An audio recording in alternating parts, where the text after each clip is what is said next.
Hey, this is Scott. So I wanted to do a very quick introduction to association rules for recommender systems. And so we're going to cover this pretty quickly, and this is kind of off the cuff. Please forgive me for putting this together fairly quickly, but let's see if we can step through and learn a little bit about recommender systems. So this is the agenda, pretty straightforward. We'll talk about what association rules are.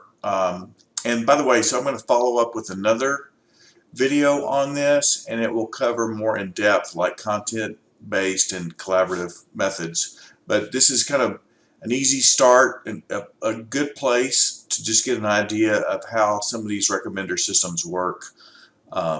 And so association rules is a very transparent way to take care of these recommendations, and you don't have to have a lot of metadata on users or anything to use this. You just basically need transaction history. You don't even have to have timestamps per se.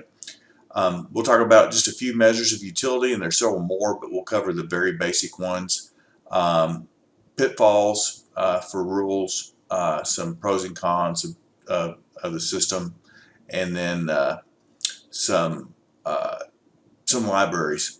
Get you pointed in a direction where you can move on from here.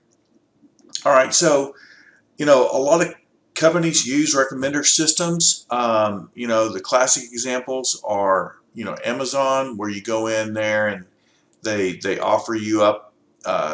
You click on something and they offer you other suggestions. Or Netflix, they recommend movies on their platform. Or even Spotify, they recommend you listen to different music there as well. So it's basically the idea of serving up a recommendation that's based on validity of past data. Okay, and then so how do they differ from a lot of the machine learning and AI techniques? They're not regression or classification. We're not doing necessarily predictive in a classical regression where you're doing a continuous variable sense, or classification where you're doing a category. So it's a little bit different there. Again, I'm going to do another video on the collaborative and content-based filtering methods. That's a little bit different. You don't need profile information. So Amazon, Netflix, Spotify, they may have that information, but to do this basic association rules, none of that is required.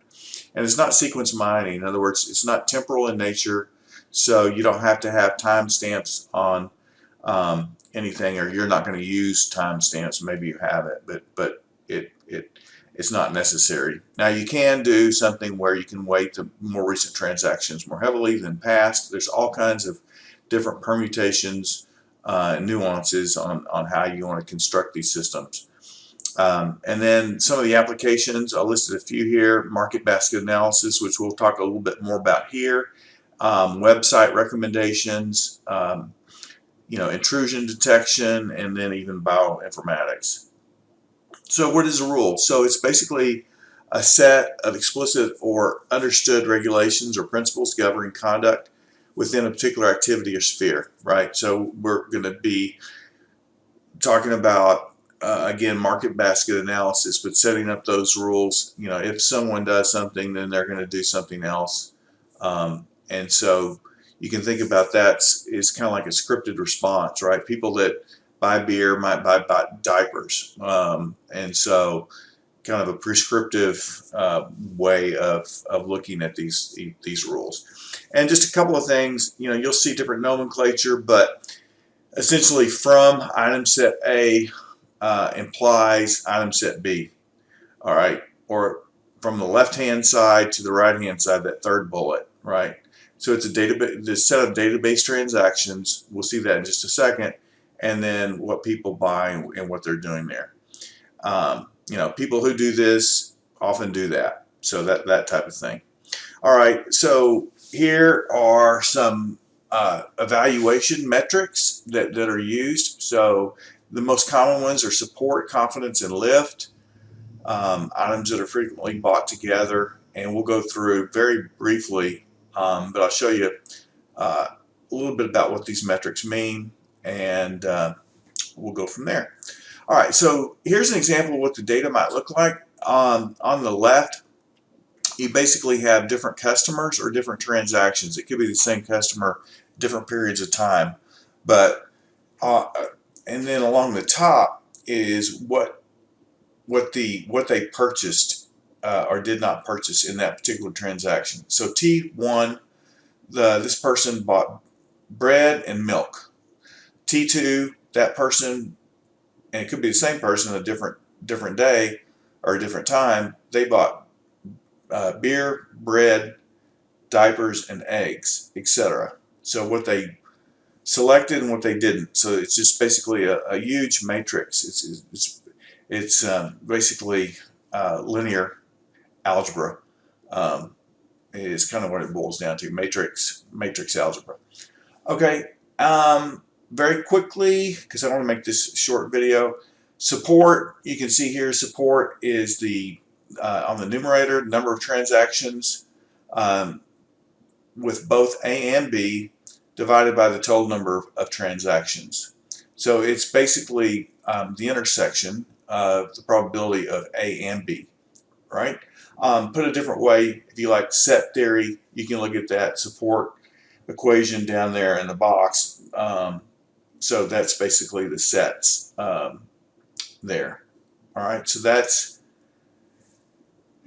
pretty straightforward, and we'll look at that. Yeah, I think I've got an example. Yeah, I do here.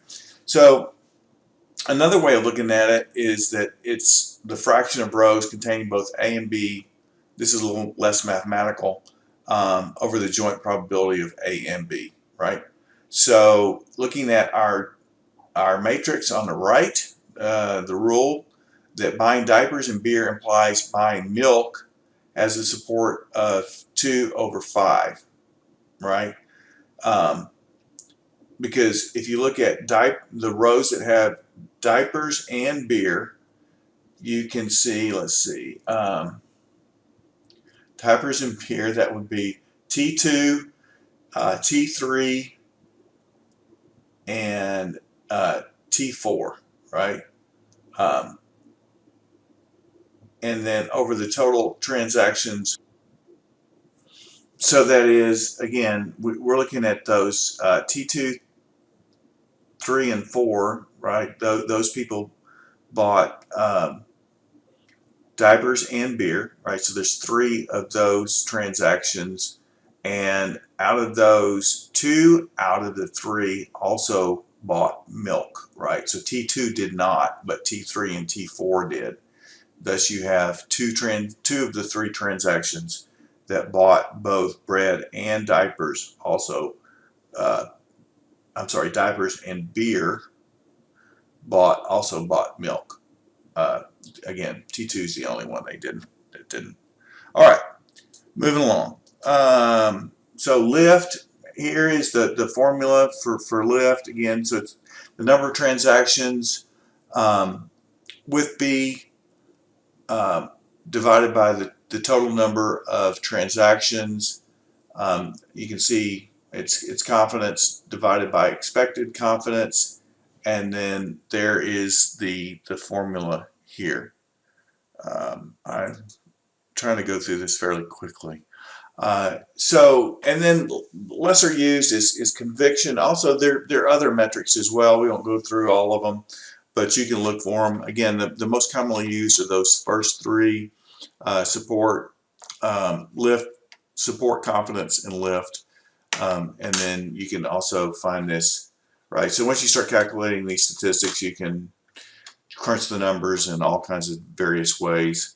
And you can go through your own example and come up with the shortcomings or the things that are beneficial and not so beneficial of these different metrics, because no metric is universally optimal. Let me say that again. That's one of the most important things. No metric is universally optimal. Each metric has its benefits and its detriments.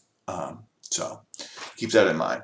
So here's an example of where confidence is not necessarily great, right? So let's suppose that you have 4 transactions, and the first 2 transactions people that bought an iPhone also bought a headset.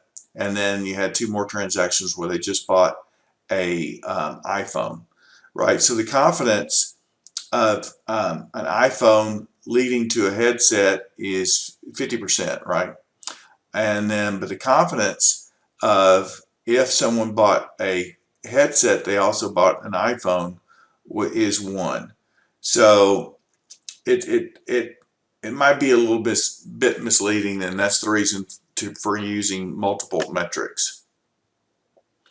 Pros and cons of association rules. The pros is very easy to understand and implement.